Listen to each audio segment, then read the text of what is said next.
na magpa-physical therapy today? Oh, hindi mainly kasi politics yung napag-usapan.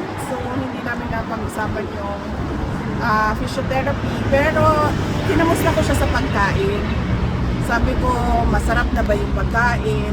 At nagbibigay ba sila ng Filipino dishes? At sabi niya, meron daw mga nagbibigay na almost tastes like Filipino dishes. Kasi sinabi ko sa kanya na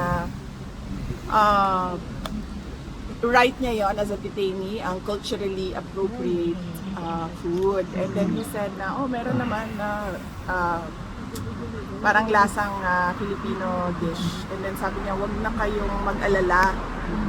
Kasi sabi niya, nakain ko na lahat ng gusto kong kainin noon.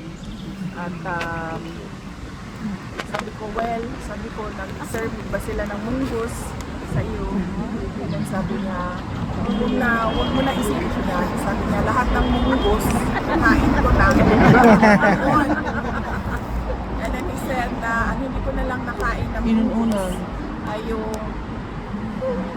munggus, the hayop, the animal. Na sinabi ko naman sa kanya, sabi ko, I don't think pinakain yun. And then he said, pag sa Pilipino, pwedeng kainin yun.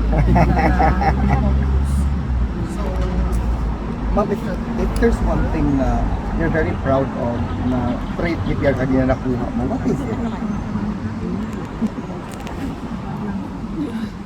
ano ba traits ni Pierre? Ano ba mga traits ni Pierre? Not bending to foreign powers, for example, the independence that he has. Dapat naman kasi talaga yon na hindi lang para sa president, hindi lang dapat sa vice president, kahit ordinary Filipinos.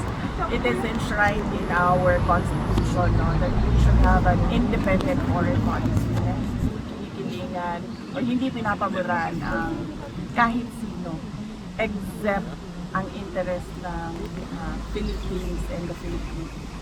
Just to conclude,